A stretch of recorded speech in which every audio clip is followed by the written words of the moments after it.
So hello everyone, welcome back to my channel. इससे पहले वाली वीडियो में हम देख चुके हैं कि इनर प्रोडक्ट क्या होता है और मैं आपको कुछ उसके स्टैंडर्ड रिजल्ट्स भी प्रूव करा चुका हूँ। तो जो उसमें हमारे पास नेक्स्ट टॉपिक है वो है हमारे पास norm and length of a vector. अभी क्या है, देखो ध्यान से बात को समझना। फिलहाल के लिए हम थोड़ा सा पहले पुरानी क्लास में चलते हैं। हमारे पास सिंपली हम वेक्टर पढ़ के आए हैं 11th 12th में भी और बीएससी में पढ़ा था आपने। मेरे पास कोई वेक्टर 1 2 3 है। अगर मैं एक्स डॉट एक्स लिखना चाह रहा हूँ, एक्स डॉट एक्स, हाल के लिए मैं से क्या कह रहा हूँ, 3 डायमेंशनल वेक्टर मेरे पास i cap plus 2j cap plus 3k cap, और मैं कह रहा हूँ कि आप इसका डॉट प्रोडक्ट निकाल दो विद रिस्पेक्ट टू एक्स। तो क्या लिखते थे आप करते थे, चलो लिख देता हूँ आपके लिए, i cap plus 2j cap plus 3k cap. ठीक है, क्या करते थे, एक्स के कॉम्पोनेंट को एक्स के कॉम्पोनेंट से मल्टीप्लाई करते थे। क्या लिखते थे, i plus 2j plus 3k cap का डॉट प्रोडक्ट कर रहे हैं हम सेम वेक्टर से। ठीक है, तो क्या करते थे, इसके कॉम्पोनेंट को इससे मल्टीप्लाई करते थे, इसके कॉम्पोनेंट को इससे, इसके कॉम्पोनेंट को इससे। क्या लिखते थे, 1,1 2,2 3,3 1 + 4 + 3 इज 9। आंसर क्या आता था, 14। डॉट प्रोडक्ट आप अच्छे से पढ़ के आए। दो वेक्टर्स भी होते थे एक्स और वाई, तो एक्स डॉट वाई हम निकाल लेते थे। क्या होता था, मेरे पास एक स्केलर आता था। आ रही बात समझ में? तो मैंने आपको एक बात बताई थी कि जो मेरे पास ये इनर प्रोडक्ट है, ये जो मेरे पास इनर प्रोडक्ट है, ये हमारे पास क्या है, एक स्केलर है। तो हम इस चैप्टर में से दो तरीके से कंसिडर करेंगे। या तो हम इसे लिखेंगे डॉट प्रोडक्ट, कुछ जगह पे तो कैसे यूज करेंगे हम, एज अ डॉट प्रोडक्ट, और कॉम्प्लेक्स के केस में हम यूज करेंगे इसे एज अ कॉम्प्लेक्स नंबर। हरी बस में इतनी। तो हमारे पास अगर हमें लेंथ निकालनी है किसी वेक्टर की, अगर मैं किसी वेक्टर की लेंथ निकालना चाहता हूं, अगर मैं लेंथ निकालना चाहता हूं किसकी, एक्स की, इस एक्स वेक्टर की लेंथ निकालना चाहता हूं, तो इनर प्रोडक्ट के केस में वो क्या होता है हमारे पास, under root inner product x x. हमारे पास ये क्या होता है, लेंथ होती है मेरे पास किसी भी वेक्टर एक्स की।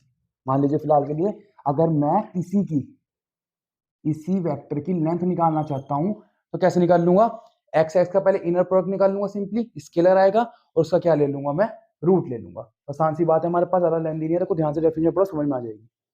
Late VTR be the vector space over R with the standard inner product defined on it। मैंने स्टैंडर्ड इनर प्रोडक्ट डिफाइन कर रखा है मेरे पास सिंपली। तो अगर मेरे पास कोई वेक्टर 3 डायमेंशन, मैं थ्री डी केस लेके चल रहा हूँ, ठीक है, आप कोई सा भी ले सकते हैं, 2D ND कुछ भी ले सकते हैं, कोई दिक्कत नहीं है। वेक्टर किसी भी डायमेंशन का हो सकता है। तो मेरे पास एक्स क्या है, 3 डायमेंशनल है मेरे पास, जिसके एक्स मेरे पास कैसा है, x1 x2 x3। कंफ्यूज नहीं होना, एक्स मेरे पास क्या है, यहाँ वेक्टर है, ये तीनों मेरे पास क्या है, स्केलर्स है, जो कहाँ से आए मेरे पास, फील्ड में से आए। हरी बात समझ में? क्योंकि कंफ्यूजन सबसे ज्यादा बताऊं किसमें रहती है, इसमें, इनर प्रोडक्ट में और इस वाले वेक्टर में। ऐसा लगता है ये भी पूरा का पूरा वेक्टर है, ना ना ना, ये हमारे पास क्या है, इनर प्रोडक्ट, यानी कि वेक्टर एक्स एक्स को मैंने एक स्केलर असाइन करा है और उसी स्केलर को हम क्या कह रहे हैं, इनर प्रोडक्ट कह रहे हैं। ठीक है, तो अगर मान लो मेरे पास एक वेक्टर ये है जो किसमें बिलोंग करेगा, वीसीआर में, तो जो एक्स एक्स होगा, जो मैं लिखना चाहूं, अगर अगर मैं ये लिखना चाहूं तो कैसे लिखूंगा, एक्स डॉट एक्स लिखूंगा। अब एक्स मेरे पास क्या है बताओ ध्यान से, x1 x2 x3। तो x1 को x1 से मल्टीप्लाई करूंगा तो x1 का स्क्वायर, x2 को x2 से मल्टीप्लाई करूंगा x2 का स्क्वायर, x3 को x3 से करूंगा x3 का स्क्वायर। वही सेम टू सेम यहाँ पे, इसके कॉम्पोनेंट को इसके कॉम्पोनेंट से स्क्वायर करा, मतलब 2 को 2 से स्क्वायर करके लिखा, 3 को 3 से स्क्वायर कर रखा, यानी कि हम एक्स कॉम्पोनेंट को एक्स से मल्टीप्लाई कर रहे हैं, वाई को वाई से और जेड को जेड से मल्टीप्लाई करके लिख रहे हैं। वही यहाँ कर रहे हैं हम काम, x1 को x1 से लिखा x1 स्क्वायर, x2 को x2 से लिखा x2 स्क्वायर, x3 से लिखा तो x3 स्क्वायर। ठीक है, तो मेरे पास इनर प्रोडक्ट क्या आ जाएगा, ये देखो ध्यान से, ये मेरे पास एक स्केलर की तरह काम कर रहा है। ठीक है, छोटी छोटी बातें समझा करो ध्यान से। ये मेरे पास क्या है, एक स्केलर की तरह काम कर रहा है, इसलिए मेरे पास ये जो है पूरा का पूरा, ये क्या है, इनर प्रोडक्ट। ये भी इस तरीके से भी आप पहचान सकते हैं कि जो ये लिखा हुआ है, ये मेरे पास एक 2 डायमेंशनल वेक्टर है या फिर इनर प्रोडक्ट है। अगर वो मेरे पास एक स्केलर के इक्वल आ रहा है, x1 square plus x2 square plus x3 square, क्या है मेरे पास एक स्केलर है, क्योंकि x1 x2 x3 कहाँ से आया, फील्ड में से। तो ये पूरा का पूरा क्या बन जाएगा, स्केलर बन जाएगा। इसलिए मेरे पास ये x x ये वाला ऑर्डर पेयर हमारे पास क्या है, इनर प्रोडक्ट है। अरिवसन में इतनी। तो मेरे पास जो उसका रूट होगा वही मेरे पास क्या कहलाएगा, length of vector. Length of vector x क्या हो जाएगी मेरे पास, इनर प्रोडक्ट का स्क्वायर रूट हमारे पास क्या हो जाएगी, आंसर। वो मैंने यहाँ समझा दिया किस तरह करना है आपको। अरिवसन में इतनी। तो देखो क्वेश्चन देख लेते हैं, आसान सा, देखो ध्यान से, देखो ज्यादा कुछ है नहीं टॉपिक में, इतनी सी बात याद रखोगे ना, कि जो लेंथ है किसी वेक्टर की वो इनर प्रोडक्ट का स्क्वायर रूट है, हमारा काम हो जाएगा। देखो एग्जांपल देखते हैं। मान लीजिए फिलहाल के लिए मैं कोई एक वेक्टर एक्स मान रहा हूँ, जो 2,3,4 है। ठीक है, ये हमारे पास क्या है, वेक्टर है, और ये तीनों मेरे पास क्या है, फील्ड के एलिमेंट्स है 2,3। अरे बस में इतनी, ये पूरा का पूरा क्या है, हमारे पास एक वेक्टर है। याद रखना जो इनर प्रोडक्ट होता है ना हमारे पास, वो ऑर्डर्ड पेयर में होगा, x comma y. 3 dimension coordinate में नहीं जाएगा, वो हमेशा 2 डायमेंशन में चलता है। वैसे 2 डायमेंशन कहेंगे नहीं हम उसे, क्यों, असल में क्योंकि वो स्केलर ही है हमारे पास, तो कहना गलत होगा अगर मैं 2 डायमेंशन कह रहा हूँ। ठीक है, तो जो ऑर्डर पेयर है मेरे पास, सिंपली इसमें मेरे पास दो ही वेक्टर को हम असाइन करेंगे, सेम भी हो सकते हैं, डिफरेंट भी हो सकते हैं। ठीक है, तो मुझे क्या करना है, इस वेक्टर की लेंथ निकालनी है। क्या करनी है, इस वेक्टर की लेंथ निकालनी है, लेंथ ऑफ एक्स। क्या बताया जी, क्या होता है, इनर प्रोडक्ट का स्क्वायर रूट। ठीक है, अरे वो समझ नहीं, तो बताओ जी क्या, सबसे पहले इनर प्रोडक्ट निकाल लीजिए। क्या काम है, मैंने लिखना नहीं है, एक बात और बता रहा हूँ यहाँ, ये जो हम यूज कर रहे हैं as a dot product, as a complex number, इसे कहीं मेंशन नहीं करना है, बस दिमाग में याद रखना है। ठीक है, कहीं भी थ्योरी में कहीं भी मेंशन नहीं किया गया है, तो आपको सिर्फ दिमाग में रखना है क्या है क्या नहीं। मैंने क्या कहा, ये क्या किस तरह वर्क करेगा, एक एक डॉट प्रोडक्ट की तरह, तो दिमाग में करो, 2 को 2 से करो, 3 को 3 से करो, 4 को 4 से करो, कितना आ गया, 2 का स्क्वायर, 3 का स्क्वायर, 4 का स्क्वायर, कितना आ जाएगा जी अपने पास, ये 4 9 16, 16 और 4 29, ये मेरे पास आ जाएगा। ठीक है, 29 आ गया। तो हमारे पास लेंथ ऑफ वेक्टर क्या है, लेंथ क्या है मेरे पास, सिंपली इसी इनर प्रोडक्ट का स्क्वायर रूट, यानी कि √29 मेरा आंसर। बताओ जी, आगे थी समझ में। अब इसे फिजिक्स से भी रिलेट कर सकते हैं। मान लीजिए मेरे पास ये एक 2 डायमेंशन प्लेन है, जहाँ पे मेरे पास क्या है, 3 डायमेंशन ही मान लो, ये मेरे पास क्या एक्स वाई जेड कोऑर्डिनेट है। जब हम ओरिजिन से क्या निकालते थे, डिस्टेंस निकालते, डिस्टेंस अभी आगे सिखाऊंगा। वैसे मैं लेंथ को ओरिजिन से लेके चल रहा हूँ ताकि आपको बात समझ में आ जाए।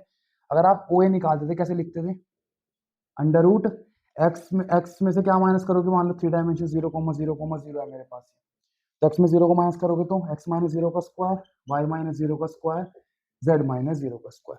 तो जो है ना मेरे पास x square plus y square plus z square, ये क्या है मेरे पास, इनर प्रोडक्ट है, उसका स्क्वायर रूट लेते हैं, हमारे पास क्या आ गई, ओ ए, इसकी लेंथ आ गई, और वही हमारे पास क्या है, वेक्टर की लेंथ। आई बात समझ में इतनी, लिखिए फटाफट, आगे बढ़ते हैं फिर। तो देखते हैं अब लेंथ ऑफ वेक्टर की जनरलाइज डेफिनेशन देखते हैं, जो मैंने आपको बताई थी वो किसके लिए थी, 3 डायमेंशनल वेक्टर के लिए थी। मैंने आपको क्या लिया था, x is equal to x1 comma x2 plus comma x3, तो वो 3 डायमेंशनल वेक्टर के लिए थी। लेकिन वेक्टर हमारे पास 2 डायमेंशन एन डायमेंशन कोई सा भी हो सकता है। तो जनरलाइज डेफिनेशन कैसे लिखेंगे, if v is an inner product space and x belongs to v, मेरे पास कोई वेक्टर v में बिलोंग कर रहा है, 2 डायमेंशन हुआ तो वेक्टर स्पेस v2 होगा, 3 डायमेंशन हुआ तो वेक्टर स्पेस v3, और n डायमेंशन हुआ तो वेक्टर स्पेस vn। तो जो लेंथ ऑफ वेक्टर एक्स है मेरे पास, जिसे हम आज से नॉर्म भी कहेंगे, उसका दूसरा नाम क्या है, नॉर्म, और लिखने का तरीका है मेरे पास ये, इस तरीके से इसे डिनोट करेंगे। तो हमारे पास लेंथ ऑफ वेक्टर किसके इक्वल होती थी, इनर प्रोडक्ट के स्क्वायर रूट के इक्वल। तो बार बार length of vector x, length of vector x लिखने की बजाय हम ये नोटेशन यूज करेंगे, वेक्टर को डबल स्लैश के बीच में रख देंगे। हमारे पास एक नोटेशन करने का मतलब एक रिप्रेजेंट करने का तरीका है।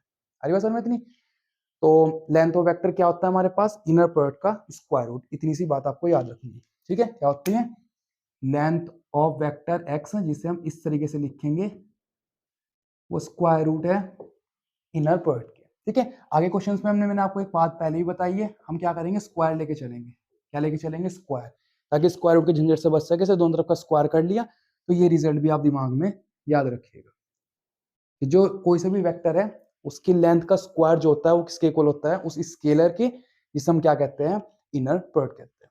अरे बात समझ में इतनी, चलो आगे देखते हैं हमारे पास क्या है, थ्योरम है इससे रिलेटेड, कंप्लीट करते हैं। देखो ध्यान से, पहली चीज क्या कह रही है कि जो लेंथ ऑफ वेक्टर है उसे तो greater than equal to 0 show करो। और ये बात आपको पता भी है, किसी भी चीज की लेंथ हमारे पास क्या होती है, पॉजिटिव होती है। तो ये ऑब्वियसली हमारे पास क्लियर है कि ये हमेशा ग्रेटर देन इक्वल टू 0 होगी, एक लाइन में लिख देंगे अभी। दूसरी बात क्या कह रहे हैं कि अगर लेंथ 0 हो गई तो ये शो करो कि वेक्टर एक्स मेरे पास क्या होगा, 0 वेक्टर। तो देखो कैसे करोगे, आसान सी बात है, हमें पता है लेंथ हमेशा पॉजिटिव होती है, तो क्या लिखेंगे, since length is always positive. Length हमेशा क्या होती है मेरे पास, पॉजिटिव होती है। तो हम क्या करेंगे, length of vector x is greater than equal to 0। ठीक है, तो क्लियरली हमारे पास क्या होगा, इस वेक्टर की length greater than equal to 0 होगी। ठीक है, इसमें कुछ ज्यादा लिखने की बात नहीं है। सेकंड चीज क्या है कि अगर लेंथ 0 हो गई, नाउ अगर मेरे पास लेंथ 0 हो गई, मैंने क्या कहा, आप लेंथ नहीं लेके चलना आपको, आप क्या लेके चलेंगे, स्क्वायर लेके चलेंगे ताकि काम आसान हो जाए। तो स्क्वायर भी मेरे पास 0 होगा उसकी, और स्क्वायर किसकी इक्वल है, इनर प्रोडक्ट के इक्वल है। दोनों तरफ का स्क्वायर कर दिया तो किसके इक्वल आएगा, इनर प्रोडक्ट के। और अभी आप मैंने जस्ट इससे पहले वाली वीडियो में आपको एक थ्योरम कराई थी, या जस्ट उससे पहले वाली थी, एक बार चेक कर लीजिएगा कि मेरे पास क्या थी लास्ट। एक चीज आपको पता है जो होती है मेरे पास नॉन नेगेटिविटी, क्या होती है नॉन नेगेटिविटी। क्या कहती है जी नॉन नेगेटिविटी, कि अगर मैं सेम कर दूं तो ग्रेटर देन इक्वल टू 0 आएगा मेरे पास। और सेकेंडली अगर मैं इनर प्रोडक्ट को 0 के इक्वल रख दूं तो मेरे पास जो वेक्टर x है वो कौन सा होगा, 0 वेक्टर होगा। ये हमारे पास क्या थी, नॉन नेगेटिविटी थी। इनर प्रोडक्ट में हमारे पास जो तीसरी प्रॉपर्टी थी वो मेरे पास क्या थी, नॉन नेगेटिविटी। तो अगर मेरे पास इनर प्रोडक्ट 0 आ रहा है मेरे पास सिमिलर वेक्टर्स का, तो मेरे पास वो वेक्टर क्या होगा, 0 वेक्टर। तो यहाँ से हम डायरेक्ट कंक्लूड कर सकते हैं कि जो वेक्टर x है वो मेरे पास क्या है, 0 वेक्टर। कंफ्यूज बस इस बात में नहीं होना है आपको, ये क्या है लेंथ। तो ये जो 0 है कौन सा 0 है मेरे पास, स्केलर 0 है। ये भी कौन सा 0 है, स्केलर 0 है। ये मेरे पास इनर प्रोडक्ट बन के आया। और इनर प्रोडक्ट क्या था, दो वेक्टर को एक स्केलर ही तो असाइन करा था हमने, तो ये भी स्केलर है। लेकिन लेकिन लेकिन ये जो मेरे पास 0 है ये कौन सा है मेरे पास, 0 वेक्टर वाला है मेरे पास। ये जो मेरे पास x है ये क्या है मेरे पास, एक वेक्टर है। इन्हीं वेक्टर्स को एक स्केलर असाइन करा जिससे हम इनर प्रोडक्ट आज तक कह रहे हैं। ठीक है, तो मेरे पास ये कौन से वाला है, वेक्टर 0। आगे बात समझ में। सेकंड प्रॉपर्टी देखो क्या शो करना है, देखो length of vector alpha x. मेरे पास कोई वेक्टर क्या है, अल्फा एक्स है, उसकी लेंथ हमें किसके इक्वल दिखानी है, modulus of alpha length of x. उसका मतलब क्या है मैं लिख भी देता हूँ यहाँ पे ताकि कंफ्यूजन ना हो आपको। Length of vector alpha x, alpha x vector की लेंथ निकाल रहे हैं। ये मेरे पास क्या है, अल्फा मेरे पास क्या है, स्केलर, और स्केलर का हम क्या लेते हैं, मॉडुलस। तो ये मेरे पास क्या है, मॉडुलस ऑफ अल्फा, ठीक है। और ये मेरे पास क्या है, length of vector x. Starting में थोड़ा टाइम लगेगा आपको, लेकिन एक बार अगर कंसेप्ट समझ में आ गया फिर तो क्वेश्चन फटाफट होने शुरू हो जाएंगे। ठीक है, क्योंकि इसलिए समझा रहा हूँ थोड़ा सा टाइम लेके। आगे जब हमारे पास थ्योरम्स आएगी, लॉ पैरेललोग्राम है, श्वास इनइक्वालिटी है, ट्रायंगल इनइक्वालिटी है, तो वहाँ चीजें बहुत दिक्कत देगी। तो मैं क्या लेके चल रहा हूँ, अल्फा एक्स का स्क्वायर। अब स्क्वायर को लेके चला, मैंने क्या कहा, हम लेंथ नहीं लेके चलेंगे, उसका स्क्वायर लेके चलेंगे ताकि क्वेश्चन आसान हो जाए। अब इसका मतलब क्या है, हाँ जी लिख देता हूँ यहाँ पे मैं, मेरे पास इसका मतलब क्या है, इनर प्रोडक्ट के इक्वल। मेरे पास लेंथ ऑफ वेक्टर क्या होती है, square root of inner product. उसका स्क्वायर किसके इक्वल आ जाएगा, इनर प्रोडक्ट के इक्वल आ जाएगा। तो इसमें मैं क्या लिख सकता हूँ, अल्फा एक्स को, अल्फा एक्स यहाँ, अल्फा एक्स यहाँ, तो क्या बन जाएगा ये, alpha x comma alpha x. आगे इतनी बात समझ में। अब जो मेरी वीडियो पहले से देखते आ रहे हैं उन्हें तो रिजल्ट डायरेक्ट याद है। हाँ जी, रिजल्ट मैंने पिछली वीडियो में बताया था, क्या करा था, अल्फा बाहर निकलेगा, ये वाला अल्फा अल्फा बार बन के बाहर निकलेगा, अल्फा अल्फा बार, और बाकी सब अंदर रह जाएंगे। तो ये किसके इक्वल आ गया था मेरे पास, इसके इक्वल आ गया था। बताओ जी, जिसने इसमें वीडियो नहीं देखी वो जाके देख सकता, वहाँ चीज एक्सप्लेन कर दिया था मेरे पास ये रिजल्ट कैसे आया था। अरे बस में क्या तरीका था मेरे पास, पहले अल्फा बाहर निकलेगा और जो दूसरे वाला होता था वो अल्फा बार बन के बाहर निकलेगा, उसका कॉन्जुगेट बाहर निकलेगा।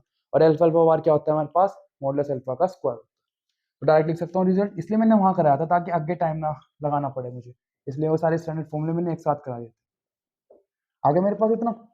अब बताओ जी ये एक्सिस किसके इक्वल है, आ जाओ जी, किसकी इक्वल था ये, लेंथ ऑफ स्क्वायर की। मेरे पास ये इसके इक्वल है।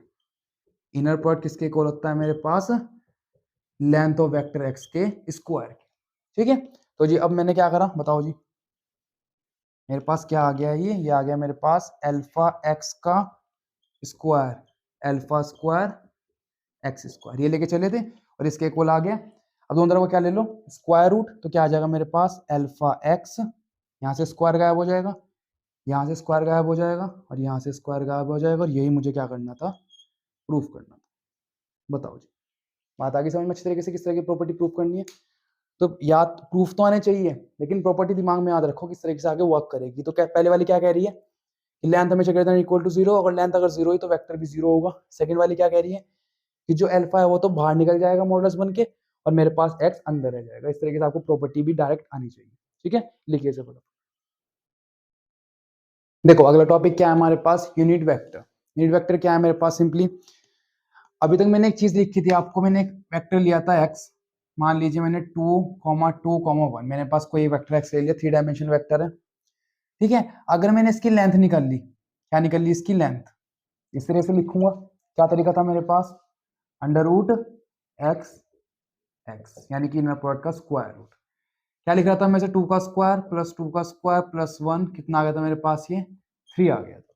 ठीक है, इसे हम कैसे कंसिडर करेंगे, एक डॉट प्रोडक्ट की तरह, लेकिन दिमाग में डायरेक्ट करना है।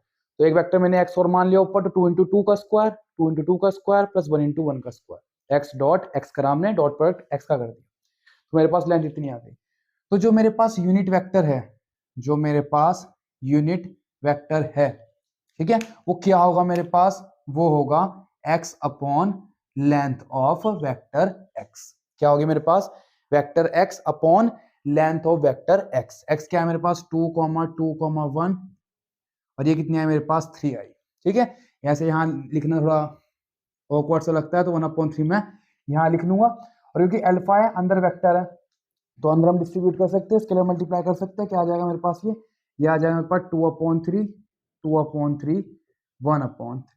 ठीक है, तो हमारे पास यूनिट वेक्टर बेसिकली क्या है मेरे पास, एक ऐसा वेक्टर जिसे निकालने का तरीका तो ये है मेरे पास, vector upon length of vector. लेकिन असल में क्या रीजन है मेरे पास, वो वेक्टर हमारे पास यूनिट वेक्टर कहलाएगा जिसकी लेंथ कितनी आ रही है मेरे पास, 1 आ रही है, जिसकी लेंथ कितनी होगी, 1 होगी। तो अगर मैं इस वेक्टर की लेंथ लिखना चाहूँ, इस वेक्टर की लेंथ निकालना चाहूँ, तो थोड़ी देर के लिए मान लो मैं इसे y कह रहा हूँ, थोड़ी देर के लिए क्या कह दिया मैंने, इसे y कह दिया। और अगर मुझे y की क्या निकाल दिया, लेंथ निकालनी, तो क्या लिखूंगा, y कॉमा y,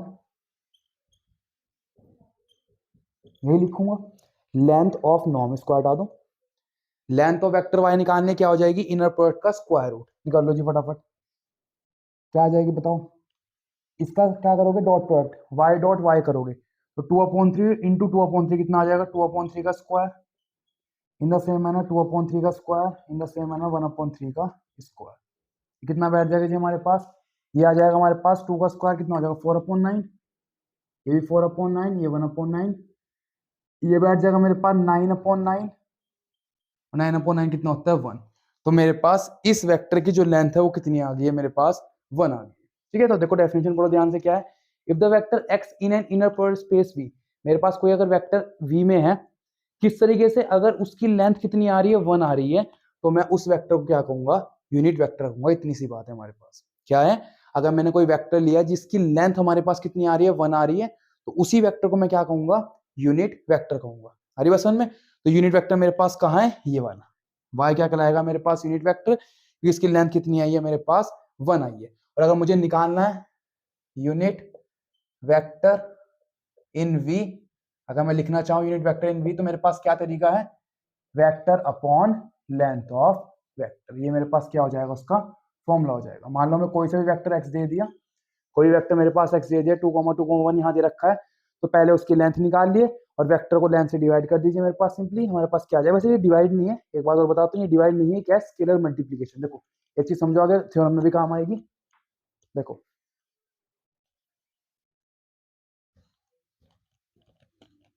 देखो ध्यान से, मैं आपको इसकी, देखो एक्सप्रेशन देख लेते हैं हमारे पास, जो कि हमारे कोर्स में है, एक्सप्रेशन फॉर यूनिट वेक्टर।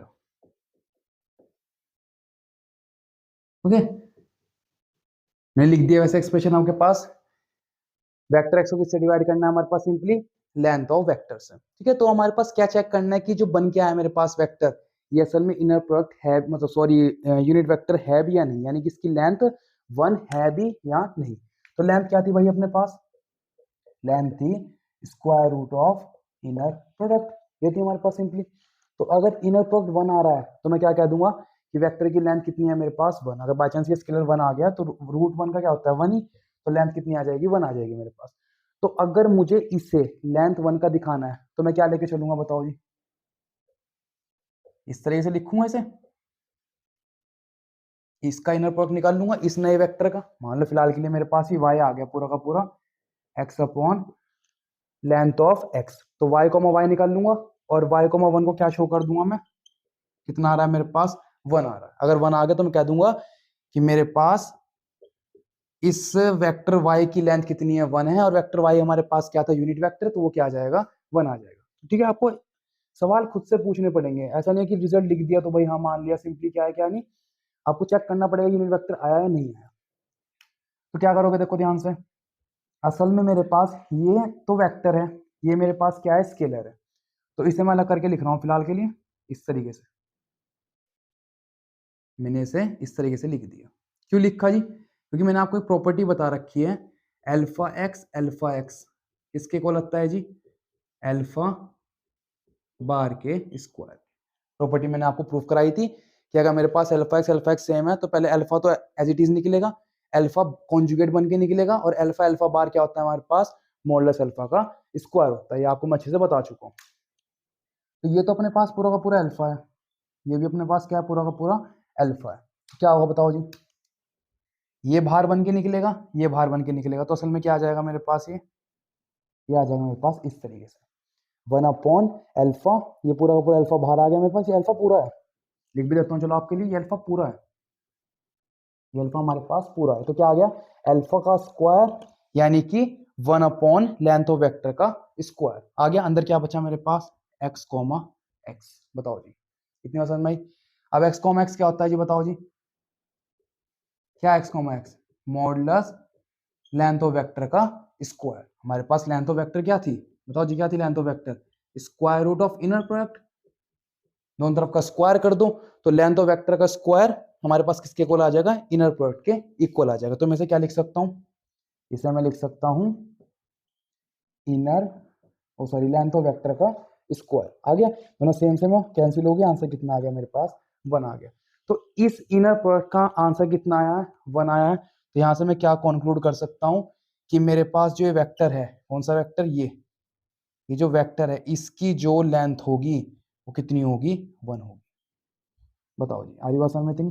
ये जो मेरे पास वेक्टर है x upon length of x, उसकी जो लेंथ होगी वो कितनी होगी? 1 होगी। अगर मैं इस पूरे के पूरे को y कह रहा हूँ, इस पूरे के पूरे को y कह रहा हूँ, तो क्या कह सकता हूँ कि जो लेंथ ऑफ वेक्टर y है वो कितनी आ गई? 1 आ गई। यानी कि ये जो हमारे पास है, ये क्या है? यूनिट वेक्टर है, क्योंकि इस वेक्टर की लेंथ कितनी है मेरे पास? 1। आगे बात समझ में इतनी? देखो, जो चीज मैं बताना चाह रहा था वो देख लो ध्यान से। शुरू में बताता तो आपको कंफ्यूजन होती। देखो जी, क्या कहना चाह रहा था मैं? तो क्या है हमारे पास? सिंपली जो चीज बता रहा था मैं आपको कि जो है ना मेरे पास लेंथ ऑफ वेक्टर है, ये मेरे पास ये norm of x, length of x है, ये डिनोमिनेटर में आ रहा है। डिनोमिनेटर में आने का मतलब क्या है? एक कंडीशन होती है कि डिनोमिनेटर में जो भी चीज आ रही है वो नॉन जीरो होनी चाहिए, वो जीरो नहीं होनी चाहिए। तो हमें बस क्या करना है? हमें ये शो करना है कि भाई ये नॉन जीरो है। तो इतनी सी बात थी। मैं अगर किसी भी चीज की लेंथ अगर निकाल लूंगा तो भाई कुछ तो लेंथ उसकी होनी चाहिए, तो जीरो तो लेके नहीं चलने वाला मैं वेक्टर को। तो मैं क्या कर रहा हूँ कि वेक्टर को क्या मान रहा हूँ कि जो मैंने वेक्टर लिया वो जीरो वेक्टर नहीं है, जो वेक्टर मैंने लिया वो जीरो वेक्टर नहीं है। तो उसका मतलब क्या है? जो उसका इनर प्रोडक्ट होगा वो भी जीरो नहीं होगा। साइड सी बात है, मेरे पास इसी वेक्टर को तो मैं असाइन कर रहा हूँ इनर प्रोडक्ट, वो भी जीरो के इक्वल नहीं आएगा। और इसका मतलब क्या है मेरे पास? कि जो लेंथ ऑफ वेक्टर है वो भी क्या होगी? Not equal to zero. क्यों? क्योंकि अपने पास लेंथ ऑफ वेक्टर तो थी, इनर प्रोडक्ट का स्क्वायर रूट हमारे पास। आरी बात समझ में इतनी? तो जब ये जीरो नहीं है तो लेंथ ऑफ वेक्टर कभी जीरो नहीं आएगा, इसलिए हम इसे डिनोमिनेटर में लिख सकते हैं। इसे हम ऐसे 1 अपॉन लेंथ ऑफ वेक्टर लिख सकते हैं, कोई दिक्कत नहीं है, ठीक है। अगर ये जीरो आ जाता तब इसे हम नहीं लिख पाते। आरी बात समझ में इतनी? दूसरी क्या बात थी? दूसरी बात थी हमारे पास, ये जो आया ना हमारे पास यूनिट वेक्टर, ये v में ही होना चाहिए। कुछ बहुत से टीचर्स नहीं बताते इस बात को। ये जो यूनिट वेक्टर है वो कहाँ होना चाहिए? v में ही होना चाहिए मेरे पास। तो देखो ध्यान से, अगर मैं लिख रहा हूँ x upon norm of x, तो ये अपने पास v में ही होगा। अब क्यों होगा ये सवाल है, देखो जी क्यों होगा। क्योंकि मुझे पक्का पता है x किस में है? v में है। x किस में है? v में है। मेरे पास ये जो अल्फा है ये 1 अपॉन, ये किस में है? फील्ड में। भाई लेंथ ही तो है मेरे पास, और लेंथ किस में होगी? हमारे पास फील्ड में होगी। और मुझे पक्का पता है तो ये पूरा का पूरा x अपॉन ये किस में पहुंच जाएगा? मेरे पास v में पहुंच जाएगा। क्यों जी? क्योंकि सबसे स्टार्टिंग में वेक्टर स्पेस में एक बात बताई थी आपको कि अगर कोई वेक्टर x मेरा v में है, ठीक है, और मेरे पास कोई अल्फा, चलो x, चलो ये ले लो, अल्फा मेरे पास किस में है? f में है, तो x अल्फा हमारे पास किस में पहुंच जाएगा? वेक्टर स्पेस v में पहुंच जाएगा। इसे कहते हैं हम स्केलर मल्टीप्लिकेशन। 9 पोस्टुलेट्स में एक पोस्टुलेट हमारे पास ये भी था, वहां शायद मैंने आपको ये बताया होगा, देखो कि मेरे पास अगर कोई अल्फा वेक्टर स्पेस v में है, कोई x मेरे पास फील्ड में है, तो अल्फा x किस में पहुंच जाएगा? वेक्टर स्पेस v में पहुंच जाएगा। इसे कहते हैं हम स्केलर मल्टीप्लिकेशन। स्केलर को किससे मल्टीप्लाई कर रहे हैं? वेक्टर से मल्टीप्लाई कर रहे हैं, तो इसे हम क्या कह रहे थे? स्केलर मल्टीप्लिकेशन कह रहे थे। तो मेरे पास यहाँ x क्या है? वेक्टर है, ये पूरा का पूरा क्या है, एक फील्ड है, स्केलर है मेरे पास, फील्ड में बिलोंग कर रहा है, तो मेरे पास अल्फा एक्स यानी कि वेक्टर और स्केलर की मल्टीप्लिकेशन किस में पहुंच जाएगी, वेक्टर स्पेस में पहुंच जाएगी। तो ये अपने पास किस में है, फील्ड में। आई बात समझ इतनी। तो अगर मैं एक बार क्विक रिव्यू दूं, देखो क्या है मेरे पास, सिंपली यूनिट वेक्टर एक ऐसा वेक्टर जिसकी लेंथ कितनी है, 1 है। निकालने का तरीका, वेक्टर को उसकी लेंथ से डिवाइड कर दो, हमें क्या मिल जाएगा, यूनिट वेक्टर। चेक करने का तरीका क्या है मेरे पास, पहले हम वेक्टर को क्या दिखाएंगे, नोट जीरो। क्यों, क्योंकि अगर मेरे पास ये डिनोमिनेटर में आ रही है लेंथ, तो मेरे पास क्या होनी चाहिए, नॉन जीरो होनी चाहिए, जीरो हो नहीं सकती। और इतनी बात हमें पता है, जैसे मेरे पास ये मार्कर है, अगर मैं इसकी लेंथ मेजर करना चाहूँ तो कुछ तो लेंथ होनी चाहिए मेरे हाथ में। तो ऐसा तो नहीं मैं जीरो लेके चलूंगा, तो वेक्टर का भी जीरो नहीं होगा। वेक्टर जीरो नहीं है तो इनर प्रोडक्ट जीरो नहीं होगा, और अगर इनर प्रोडक्ट जीरो नहीं है तो अपने पास लेंथ ऑफ वेक्टर भी जीरो नहीं होगा। ठीक है, तो ये हमारे पास किस में पहुंच जाएगा, वी में, वो मैं समझा चुका हूँ। अब क्योंकि मुझे इसे यूनिट वेक्टर शो करना है कि वही जो है हमारे पास यूनिट वेक्टर है या नहीं है, उसके लिए मैंने क्या लिखा, इसे इनर प्रोडक्ट लिखा, और कर करा के मैंने क्या दिखा दी, उसकी लेंथ 1 दिखा दी, यानी कि मेरे पास हाँ ये क्या है, एक यूनिट वेक्टर है। और कंडीशन भी यही थी कि मेरे पास v एक इनर एक्स इनर प्रोडक्ट में जो है वो यूनिट वेक्टर तब कहलाएगा जब उसकी लेंथ कितनी होगी, 1 होगी। ये हमारे पास सवाल था। आगे बात समझ में, होप सो आपको अच्छे समझ में आ गई होगी। ठीक है, तो इसे नोट कीजिए। ठीक है, अगली वीडियो में हम फिर थ्योरम सीखेंगे। ठीक है, नोट कीजिए।